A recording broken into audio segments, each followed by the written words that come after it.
Well, hello everyone, and welcome back to another action packed, exciting episode of the Contractor Truth podcast. I am your host, John, the Contractor Growth Guy.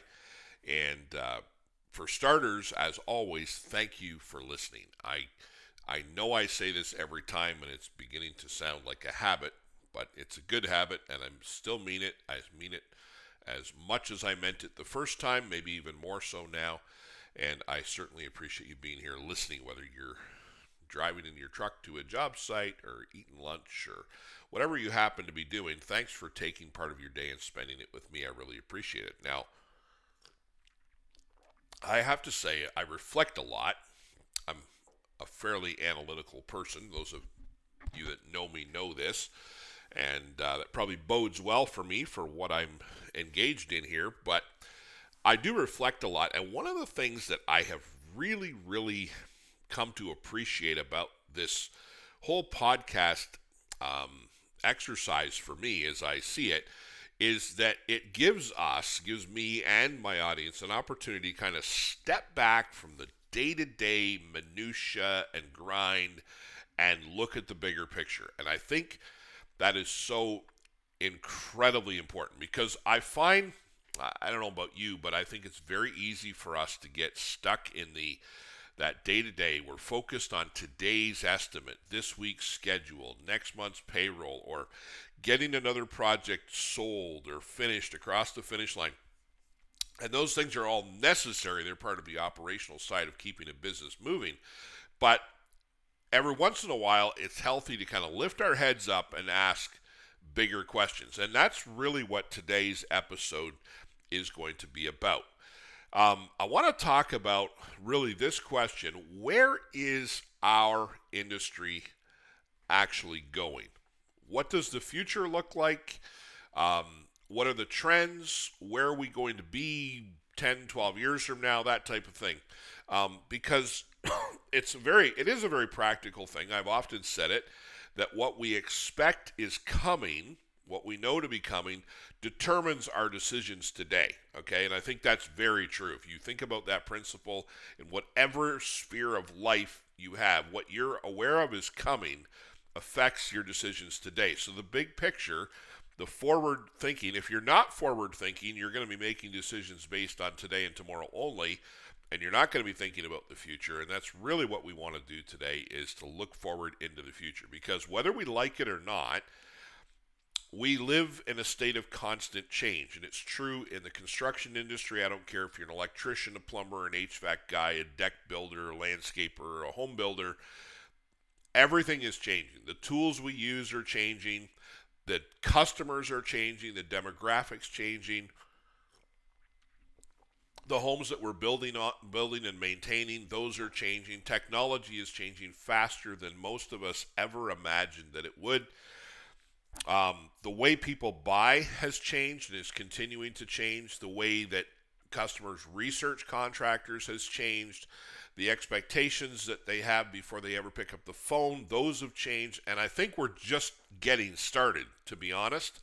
Now, before you start thinking this episode is going to all be about artificial intelligence and robots taking over construction, that's not what this is about, okay? I want to actually look at it, as I always do, in a positive light, because I believe this is about opportunity. Listen, every generation in our industry, um, home service contractors of any kind, has faced change. Okay, um, I'll give an example that's kind of in my past, in my experience. I think it was probably in the 1980s that the whole idea of lawn care became a big thing, right? And it was the urbanization, the suburbs, and so on, and having the perfect lawn and so on. That was a big shift in an industry from what it had been previously in the 50s and 60s and into the 70s. People started to care about those aesthetics. It was a shift in the market, and you saw this explosion of weed killer chemicals for residential use and fertilizers and aeration and dethatching and all this kind of stuff to get the perfect lawn. It's We have these constant shifts that are happening all the time, okay? I mean, my grandfather's generation built differently than my father's generation, and my father's generation, they built differently than mine, okay? The next generation will almost certainly build differently than what we do today. And it's just the way it is. Don't be afraid of it, okay? That is progress. The contractors who've always done well are not the ones who resist and fight back against the change, okay? They're the ones who learned, they adapted, they found ways to serve their customers better than everyone else. And that's really what I want to explore with you today, is the effect of these changes on our businesses and on our decisions and on our whole approach and our whole mindset. I want us to think beyond just the next estimate or the next project. I want you to think about the next 10 years. What trends are already shaping the industry? Where are the opportunities? What kind of contractors are going to thrive in that environment? And perhaps most importantly, what can you start doing today to make sure your business is one of those thriving businesses down the road? So let's look ahead and talk about the future of the industry. And when I say the industry, I mean anything to do with home improvement, home building, home maintenance. I call it contracting, but it's a very broad spectrum. Listen, as I've said, the construction industry, the home maintenance industry has always changed. And if you've been around long enough, you've lived through recessions, housing booms, labor shortages, interest rate swings, supply chain disruptions, and, more than a few predictions about the end of the industry. And yet, here we are.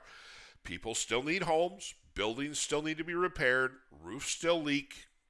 Furnaces still break. Families still renovate and change. Businesses expand and grow. The work isn't disappearing. But the environment we're operating in is changing. And I think that's something that everyone in my audience needs to understand. One of the biggest mistakes business owners make is assuming that tomorrow is going to look like yesterday. Sometimes it does, but often it doesn't. And the contractors who are going to thrive over the next 10 years won't necessarily be the ones who are the best at swinging a hammer or running a skid steer. They'll be the ones who recognize where the industry is headed, and they'll position themselves accordingly. So let's talk about some of the biggest forces shaping our industry right now. One of the ones I want to talk about, and I'm by no means an expert in economics, but let's talk just generally about interest rates, okay? For years, and I say years, and it's still relatively true that money is still relatively cheap, and I say that if you compare it to the early 1980s, the end of the Carter administration, the beginning of the Reagan administration, interest rates spiked up to 20 and 22%, and then we had this long period of sub 10% mortgage rates. Then we went to COVID, and it got almost to zero. Money was almost free to borrow, okay? And so because of that, people borrowed to renovate. Home equity loans were huge. People borrowed to build additions, to build custom homes. Developers were borrowing to build subdivisions more than ever before, just exploding, expanding. Money was flowing freely.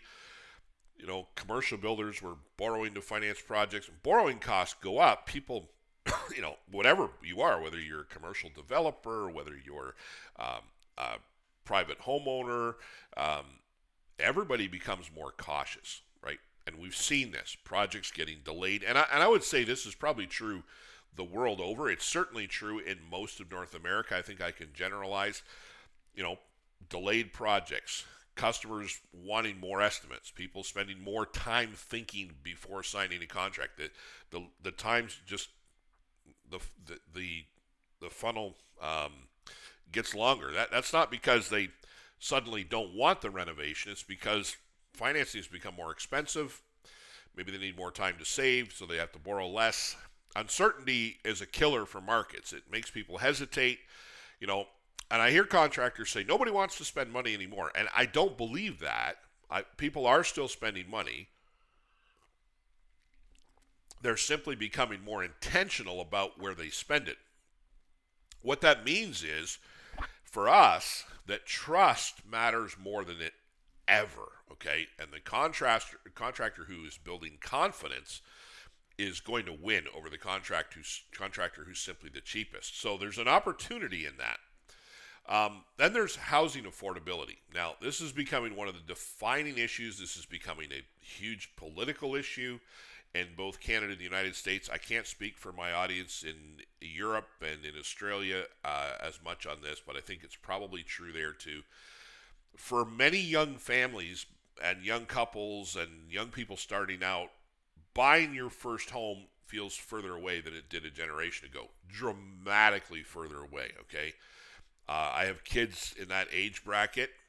I understand it. I see it firsthand. Prices have increased dramatically. Like in our local market, I remember back in the 90s, I was selling real estate, and starter homes were $89,000.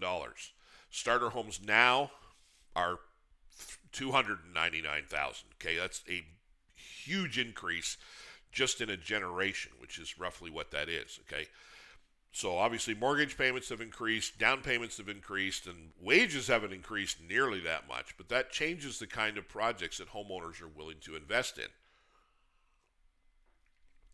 One upside is that instead of moving, I see this anecdotally, many people are choosing to renovate instead. Instead of buying a larger home, they're trying to make their current home work better. So we're seeing a lot more. And I think, again, I'm generalizing. This may not be true in every single micro market, but basement renovations, accessory dwelling units, we're seeing a lot of garage conversions, kitchen remodels, outdoor living spaces. That was a big thing during COVID. You couldn't go anywhere, so, make your backyard your vacation spot. That has cooled definitely since COVID lockdowns ended. But even things like an aging population with accessibility improvements. No, those aren't just trends. Those are responses to changing economic realities. And if you're paying attention, you'll notice that along with all of that, customer needs are evolving, but opportunity still exists. It just may not look exactly like it did 10 years ago, okay? Now, another issue that's been talked about for years, and it still hasn't been solved, and this is one that literally I see contractors wanting to leave the industry over this one. It's labor. Ask almost any contractor what's keeping them awake at night, and it's hiring and keeping good people. Finding skilled tradespeople, but not only skilled tradespeople, but skilled tradespeople who are reliable, dependable, show up consistently, are willing to work the hours that are needed, and then keeping them is even harder than getting them, okay? Part of the problem is simple demographics. We're seeing this. A large generation, one area I see this a lot is with masons, brick and stone masons. Experienced trade people are retiring. Like, it's a little bit scary in some areas. I've talked about the need to encourage young people into the trades. I'm not going to relitigate that subject here and now, but it does highlight the fact that we have a shrinking population of skilled tradespeople. I read an article about a year ago that one area that's going to show up is marine mechanics. This is going to become a big thing. 5 years from now, 10 years from now, good luck getting your boat motor maintained, okay? Because the number of, at least in our area here, southern Ontario and Canada, it's going to be almost impossible to find a marine mechanic that can do your work in a reasonable time. So, but there's opportunity in that for young people. So the trades there's going to be great demand, and in supply and demand, when supply goes down and demand is high, or supply is low and demand is high, price goes up, right? So you have these tradespeople that have spent 30 or 40 years mastering their craft, and now they're retiring, they're passing away, they're leaving behind an enormous amount of knowledge and experience. The problem is that we haven't replaced them fast enough. So for years, society pushed young people, and I'm sorry, guys, I'm going to be very opinionated about this. I believe it is a scam of pushing young people towards university just because that's what you have to do. When I was in high school, you're not going to university? What's wrong with you, right? there was a message that was sent that the trades were the second class option, right? And we now know how wrong that thinking was, how essential the trades were. Like, our world doesn't run without electricians and plumbers and roofers and framers and HVAC technicians, painters, landscapers, every other skilled trade. Our communities simply don't function. I remember we were Ford people, and the local Ford dealership here, the service manager told me it was going to be 6 weeks to do something on a truck of ours. Well, like, we needed the truck, and we couldn't wait 6 weeks. Well, what do? Well, go to the Ford dealer down the road. Doesn't matter. Same problem. What's the problem? We're short 5 technicians. 5 in a single dealership. They needed 5 more technicians to be able to keep up and provide good service. And I felt terrible for them. But they just couldn't find the people. And the problem was, it wasn't this is a very well run dealership. They pay their people really well. They treat their people really well. They have great employee retention. So it's not an internal issue of management. It was just the numbers. And it didn't matter what dealership you went to up and down that road of dealerships, they all had the same problem. And I don't know if it's gotten any better. So the good news about that is that I do see attitudes, again, this is anecdotal, but I think attitudes are beginning to change.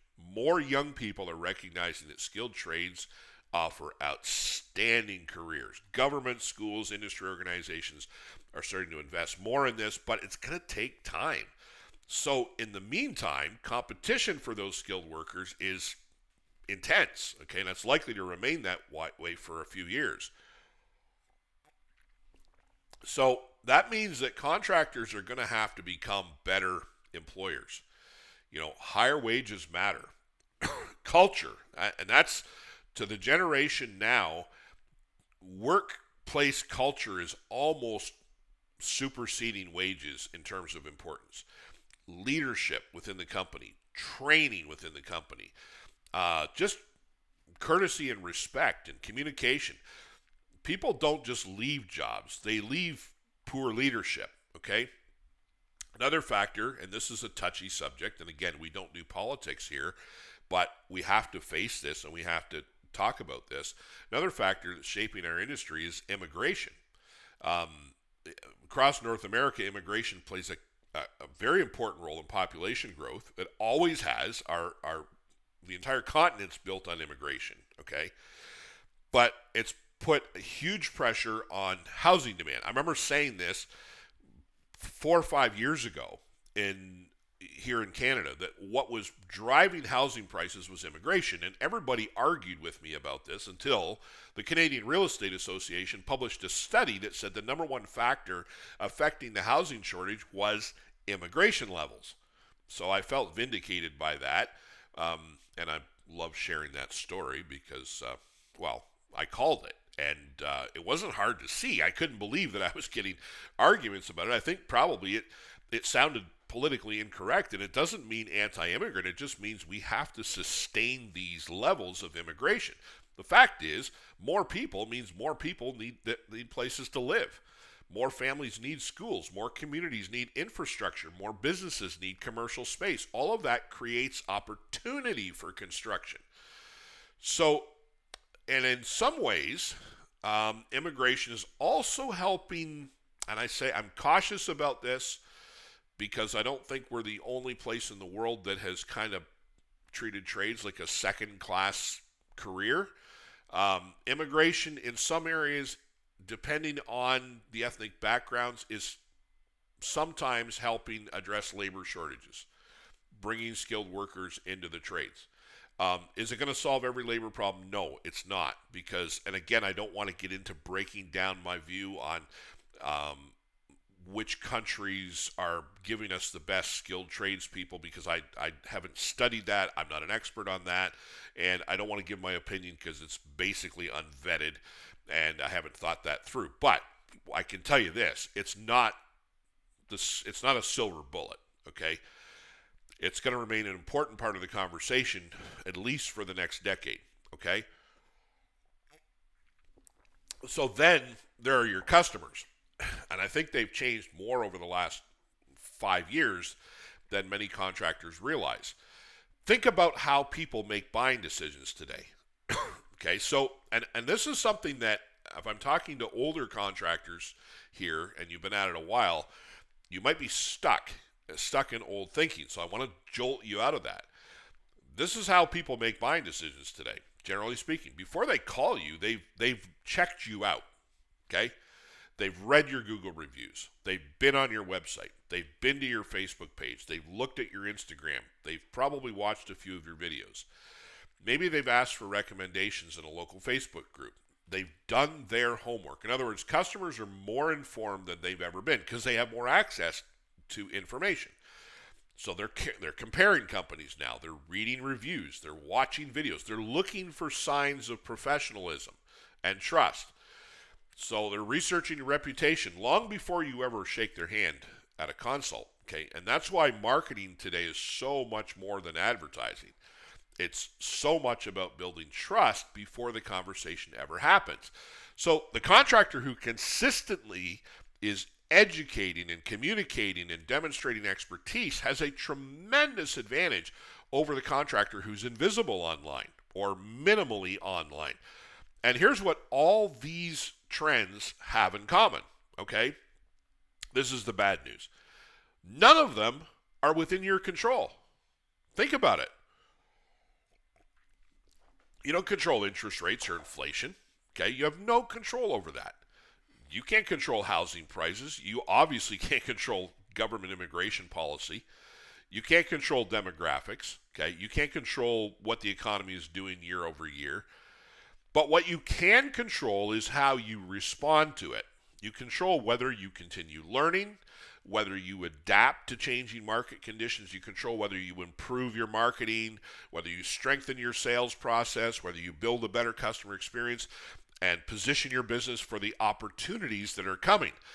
Every generation of contractors has faced challenges that are beyond their control, and this generation is no different. So let's talk about who the winners are. The winners won't be the ones waiting for things to go back the way they were, okay? That's a pipe dream that's never going to come true. Drop it right now. It isn't going to happen, okay? The winners will be the ones who come face to face with the reality that the industry is changing and they make a conscious decision to change with it, to follow the market, okay? I don't believe the future belongs to the biggest contractors. It belongs to the contractors who are the most adaptable, okay? One of the biggest areas where we're already seeing that change is in the homes themselves, the kind of projects that customers are asking for. So let's talk about the homes we're building, okay? One of the most interesting changes happening in our industry isn't just how we're building, it's what we're building. Okay, if you've been in the construction industry for 20 or 30 years, you've noticed a huge change. I mean, I was framing houses when I was 15, and that was not yesterday, okay? My son is framing houses today. It is a different world. There are principles that are the same, but the homes themselves have changed. Codes have changed. Customer requirements have changed. Square footage desires, those have changed. The size of homes. And as a result, the opportunities for contractors are changing with that. Okay, let's start with home size. For a long time, I remember this, as you moved, I grew up in a 1,200 square foot, 3-level side split in a typical suburban neighborhood. Our lot was, I think, 172 feet deep. It was kind of an odd-shaped, irregular lot, 60 feet of frontage, and then I had friends that, grew up the next subdivision over, which was a little bit newer, and I was always jealous of them because their homes were bigger. And then there were homes built next to that were newer yet, and they were bigger again. And now we've come, they just have kept getting bigger and bigger and bigger. More square footage, I grew up in a home that had 2 bathrooms, okay? And I'm like, 3, 4 bathrooms, and really, wow. Everything was bigger. And with it, furniture got bigger and so on. Okay, so the dream was often to buy a starter home, move into something larger, and then eventually build or buy your forever home. But housing affordability has changed how all of that works. Okay, for many families, larger homes, they're just not financially realistic anymore. And family sizes have shrunk too, I would say. I think the demographics show that. So the question no longer is how can we build bigger? I think people are asking how can we use the space we have better? That's a different conversation. And let's talk about what that means for contractors. So instead of building another addition, you're finishing a basement. You're seeing far more finished basements, better use of space. Instead of adding a second family room, you're converting unused space into a home office. Um, why do you need two family rooms, right? We're getting back to necessities in a lot of areas just because of cost.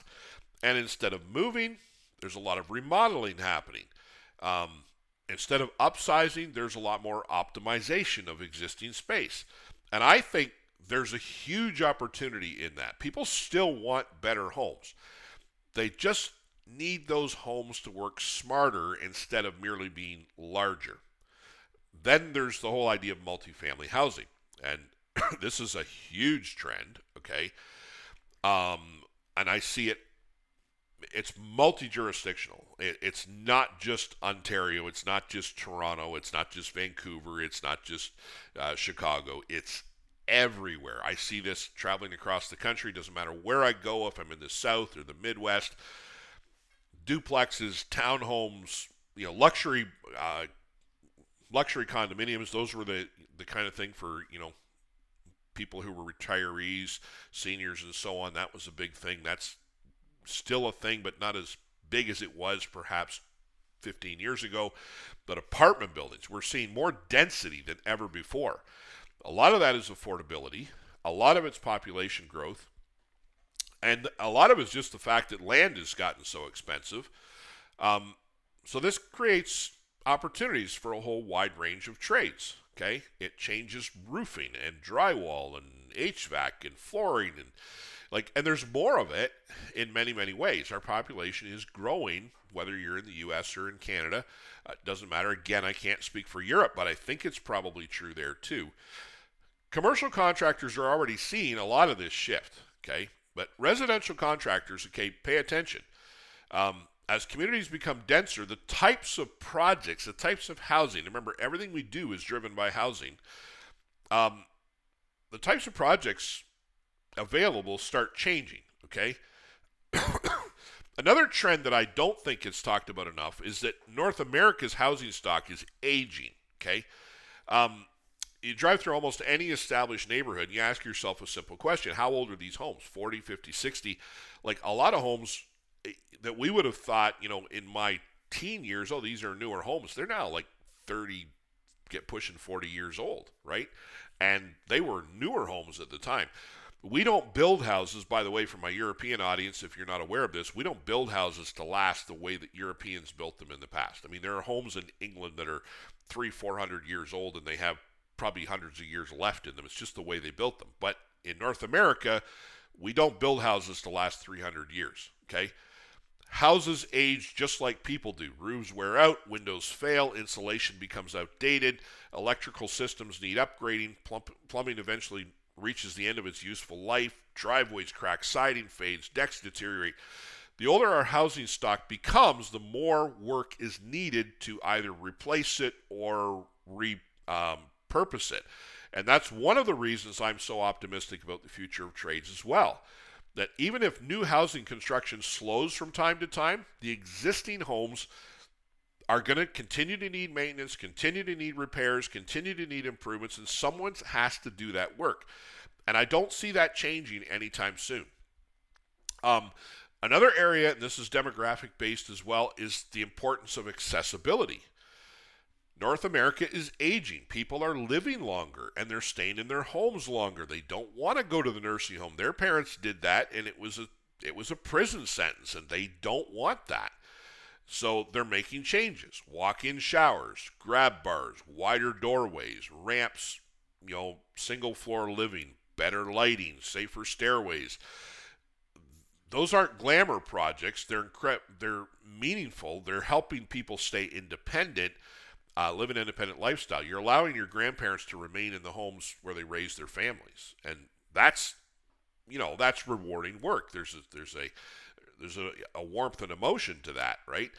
And I believe that demand for accessibility renovations is going to keep increasing. It has been. You can see it. The stairlift guys are busier than ever because people want to stay in their homes as long as they can. Then there's energy efficiency. The cost of energy has become so high recently, over the last few years. And if you've been in the industry for any length of time, you watch building practices evolve dramatically. The insulation guys are more in demand than ever. Windows, HVAC systems, thermostats, air sealing, heat pumps. Heat pumps are big the world over, okay? Solar, when it makes economic sense, which usually means government subsidies. Electric vehicle charging is going to be another one, depending on, how rural or how urban you are. Customers are becoming much more conscious of the operating costs of their homes, okay? Not just what will the renovation cost, but what will it save me in energy over the next 10 or 20 years. That's a different buying conversation. And that's been that way for a while, but I don't think it's going anywhere, okay?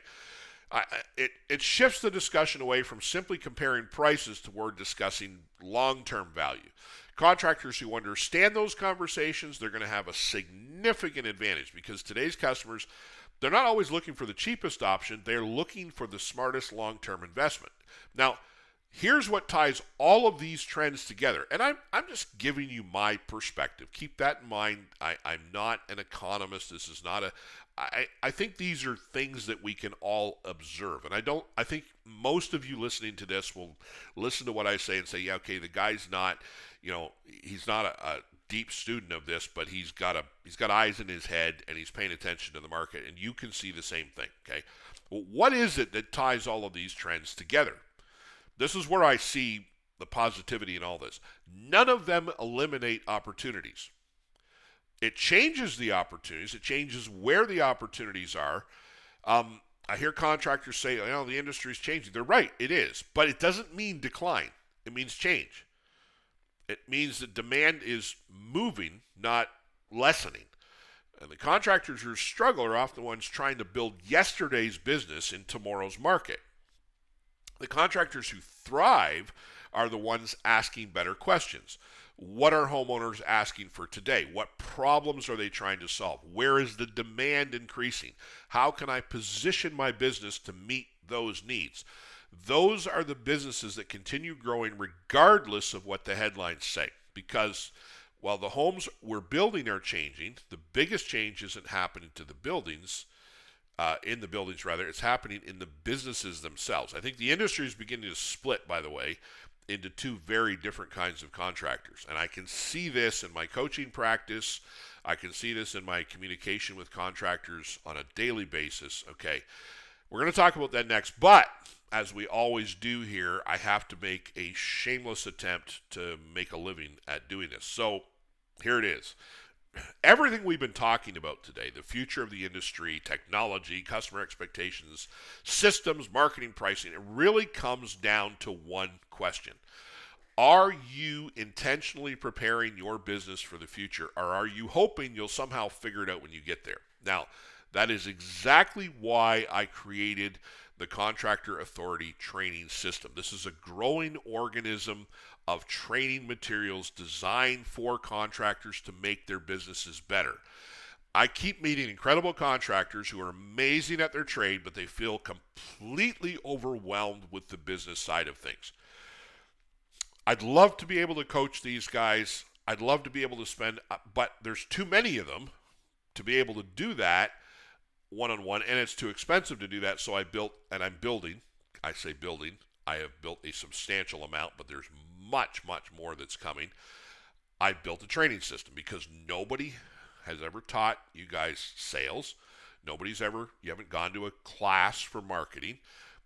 Nobody's ever, taken you through a leadership training program, perhaps. Maybe you've invested in one, or systems, or pricing, how to price jobs, how to cost your work, communication, how to use modern technology to grow your business.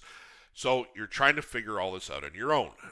And I know that feeling because I've been in your shoes. I was a contractor. Contractor Authority is my attempt to shorten that learning curve for all of you. Okay, it's an online community It's a training platform built specifically for contractors who want to build a better business. Okay, not just stay busy, but build a better business. So inside, we're constantly adding practical training to the things that actually move the needle. Okay, it's very actionable stuff about sales, marketing, leadership, communication, productivity, even things like AI and technology, social media, how to build systems in your business to help you scale. And everything we're talking about on this podcast really gets taken several steps further. Okay, the podcast gives you ideas, but Contractor Authority actually helps you implement those ideas, because here's the reality. The future isn't going to reward the contractor who knows the most. It's going to reward the contractor who actually puts those good ideas, that knowledge, into practice. So, if you're serious about growing your business, becoming a better leader, and staying ahead of where this industry is going, I strongly encourage you to join Contractor Authority, okay? Now, the way to find that is go to skool.com, SKOOL.com, and look up Contractor Authority, okay? And you will find it there. You'll go in. You'll know it's me because there's an intro video with me talking to you in it, and you'll recognize me, okay? So that is my shameless attempt to actually make a living doing this. It's officially over, so let's get back to the meat of the show. Let's talk about this great contractor divide, okay?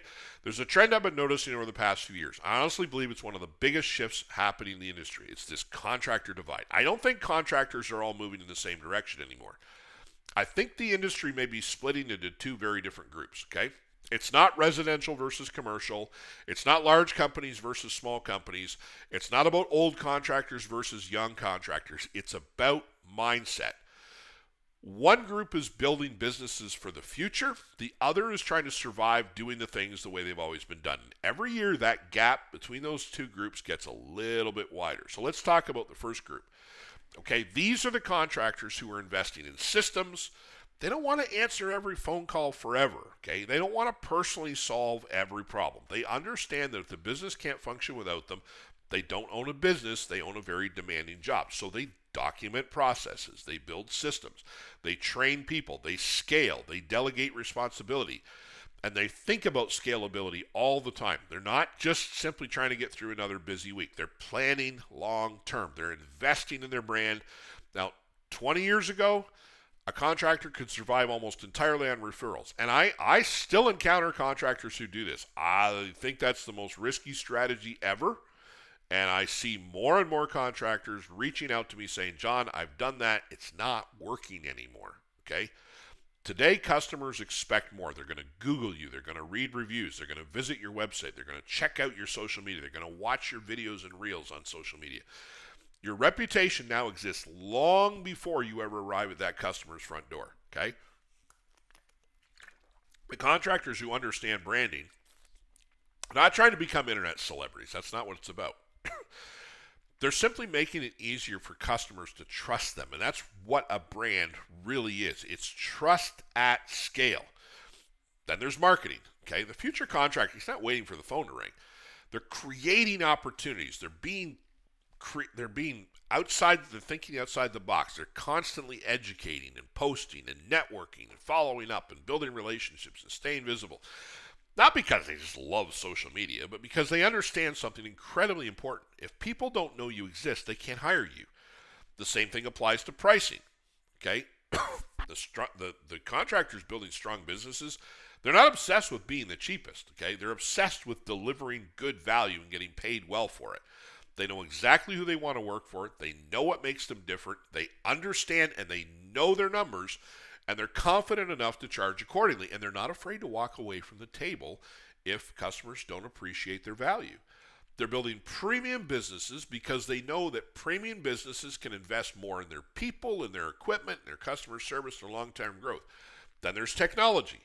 And I believe we're standing in one of the biggest technological shifts our industry has ever seen, and that is artificial intelligence, along with automation, digital estimating, which has been around for a while, cloud software, integration of mobile, which is, again, not new, customer relationship management, CRMs, those systems, scheduling tools, project and entire business management platforms.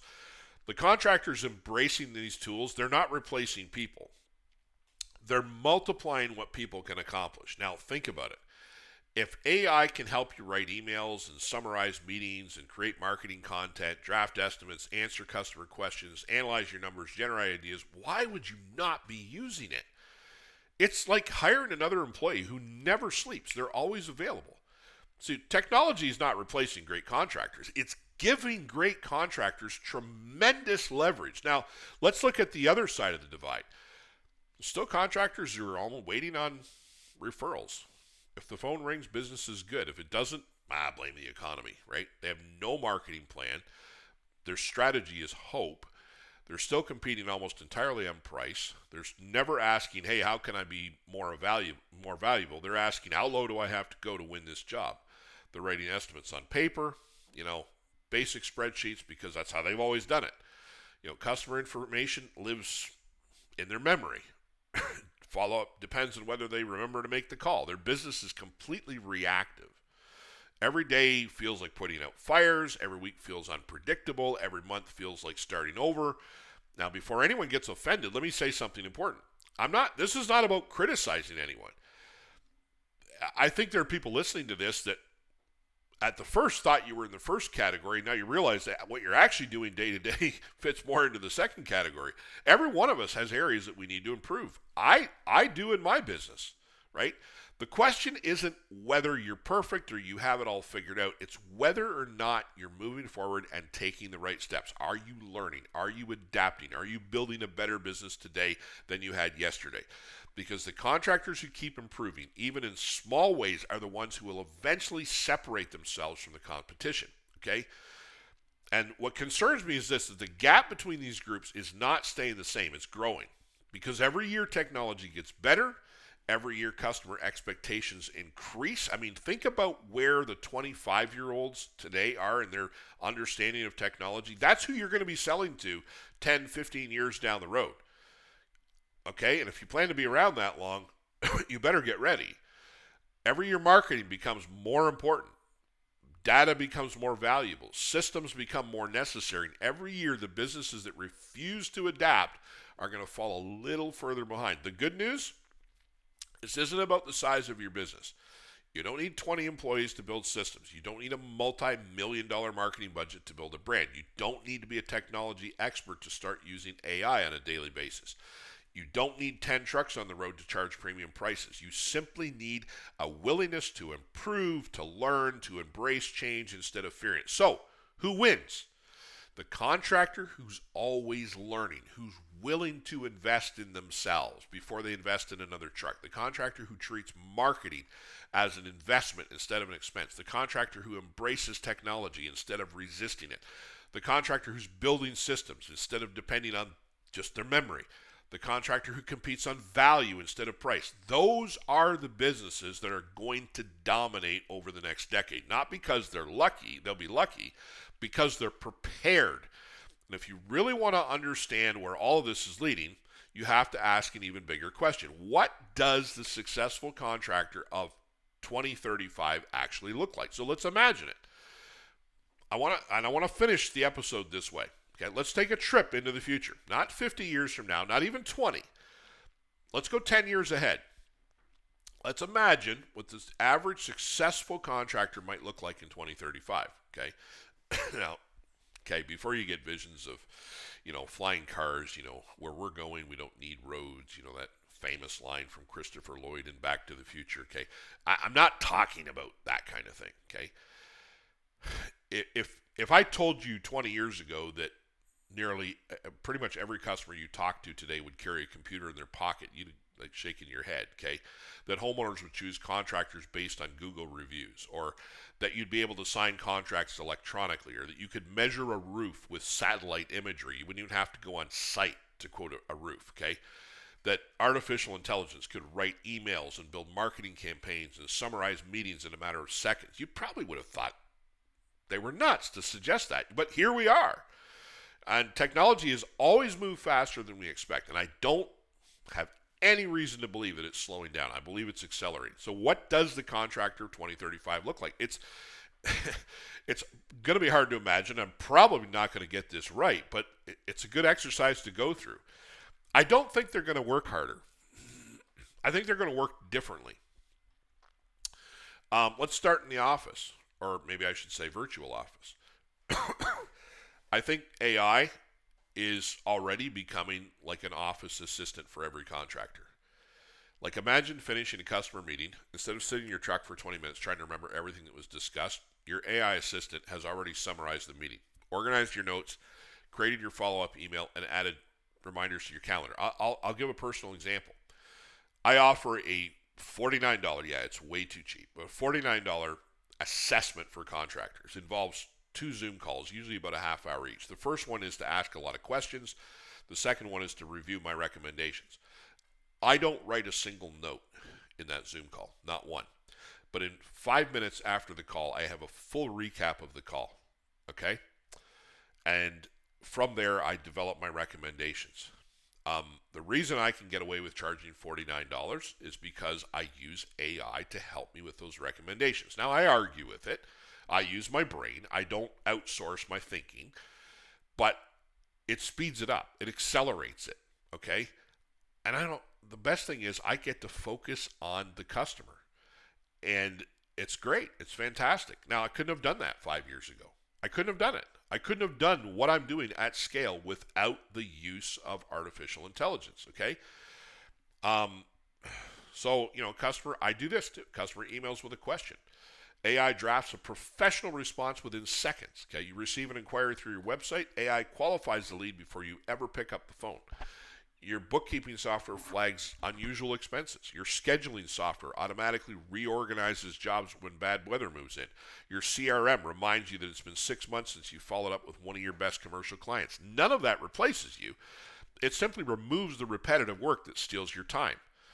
Okay? It makes you more efficient. Now think about estimating. We're already seeing software becoming incredibly sophisticated. Okay, imagine walking onto a property with a tablet or smart glasses. Measurements captured automatically. Okay, like this is going to be Mosure. I mean, I'm giving a plug for Mosure here. If you know what that is, go look it up. It's Measure, but it's Moasure. It's a great tool for measuring unusual spaces, unusual shapes, and so on. This is going to go far beyond that. Okay, a tablet, smart glasses, measurements captured automatically, material quantities calculated instantly. Historical job costs are compared, profit margins analyzed. The estimate is generated while you're still talking with the customer. This is not science fiction. Like it's not going to be 10 years to get there. It's going to be a couple years at most. Much of that technology already exists. Okay, it just hasn't been widely adopted yet. Believe me, the tech gurus of the world are working on these applications as we speak. Drones, we haven't even talked about that, okay? They're already being used for roof inspections, for commercial buildings, construction progress reports, site mapping. In the future, I think they're going to be standard equipment. And I don't think that future, again, I don't think we're going to wait till 2035 to see that. I think by 2035 it will be standard. Safety inspections, better documentation, faster measurements. No climbing ladders to gather information. Robotics. Now, before you start worrying about robots replacing every tradesperson, I don't actually see that happening. Construction is simply too complex, although I don't know. There are now robots being designed to hang drywall, okay? I think we'd all like it if there'd be robots designed to tape and mud drywall, except for the drywall guys who are good at it, right? But I do think construction is too complex to entirely wipe that out. Every job site's different. Every renovation presents new surprises. But I do believe we're going to see more machines assisting skilled tradespeople. Things like heavy lifting or repetitive tasks or even hazardous work. And it's not going to be replacing skilled workers. It's helping skilled workers accomplish more with increased safety, reduced injuries, less physical wear on their bodies. Then there's things like prefabrication and modular construction. Now, this has been in the works for a while. It's had some measured success, and it hasn't certainly taken off on-site building or taken away from on-site building in any big way. But more components, I believe, are going to come ready to install. wall systems. You're seeing this already. Bathroom pods, mechanical rooms, roof trusses has been around forever. Flooring systems. You've seen it for years now with cabinet assemblies. The work doesn't disappear; it changes. Okay, contractors become installers, integrators, project managers instead of building every component from raw materials. Automation will continue finding its way into almost every part of the business: scheduling, inventory, materials ordering, customer communication, payroll, invoices, maintenance reminders, lead follow up. And the businesses that embrace automation won't necessarily have fewer employees. They'll simply free those employees to do the work that actually increases the value. What about equipment? I think we'll continue seeing more electric tools and equipment. Okay, not because every gas-powered machine is disappearing tomorrow, but battery technology continues to improve. Tools are becoming quieter, they're becoming cleaner, more efficient, more powerful, and every year they're capable of doing jobs that previously required gasoline or diesel equipment. Whether that transition happens quickly or slowly, it's certainly moving in that direction, okay? But the biggest change, I believe, won't just be the technology, it's going to be the customer. And I've already alluded to this. I think customers in 2035 will expect an incredible experience comparative to today. The communication speed, the professionalism of estimates, the scheduling online, digital signatures, which are already a thing, text updates, clear timelines, transparency in pricing, professional and functional websites, strong online reviews, educational content, which is already a thing. If you're not doing it, you should be. The contractor who still takes 3 days to return a phone call and shows up with a handwritten estimate on a scrap piece of paper, like, you're not even in the same century at this point, okay? You're competing against the customer experience people receive from almost every other industry. Amazon has changed expectations, Uber, online food delivery apps, online banking. Customers have become accustomed to convenience, speed, and communication like never before. And construction, home improvement, home renovations, home maintenance, everything we talk about, every industry I'm talking to, we're not going to be exempt from that. Now, the encouraging part is this. That may scare you, but it shouldn't. I don't believe the future belongs to giant corporations. I think it, especially in our world, I think it belongs to contractors who are willing to keep learning, keep adapting, keep staying curious, the ones who are asking, how can I serve my customers better? The ones who embrace useful technology without losing the personal relationships that have always made this industry kind of special, okay? At the end of the day, this is not going to change. People will still do business with people that they trust. Technology can change, tools can change, materials and building methods may change, but trust never goes out of style. That's one thing that hasn't changed from the dawn of time, okay? And I have no reason to believe that it's going to change in the future. But let me leave you with one final question. If your business looked exactly the same 5 years from now as it does today, same systems, marketing, technology, same customer experience, okay? The same thinking, the same habits. Would that be a good thing? Or would it mean that the rest of the industry has passed you by? So the future isn't something that just happens to us unless we allow it. It's something we prepare for. And in one way or another, you're preparing for it. You're either not preparing, which is a lack of preparation, but it's your way of preparing. And it's not going to work. The contractors who start preparing today, they're not just going to survive what's coming. You'll actually help shape it. So I've gone pretty long on this. I realize that, but I believe this is an important discussion that we need to have as an industry. As we wrap up today's episode, one thing I want to become very clear. Don't be afraid of the future. Be prepared for the future. Every generation has looked at change with a certain amount of uncertainty. I'm sure there were contractors who resisted power tools. I'm old enough to remember when people used hand saws for a lot of stuff. I'm old enough to remember some of the earliest table saws, the earliest radial arm saws, the earliest, this is a brand name, but skill saws, circular saws. I know there were contractors, and still are, some who resist computers. There are some who, to this day, are resisting smartphones, although that's a big mistake. Websites and email, that doesn't seem to be as much of a thing, but Now I see contractors who are resisting artificial intelligence. They're resisting automation and new ways of doing business. Now, a little bit of that skepticism is healthy. Not every new idea is a good idea. Not every trend is something you should chase. I would exercise caution. But don't pretend the world isn't changing. One of the greatest advantages you can have as a business owner is curiosity. So stay curious.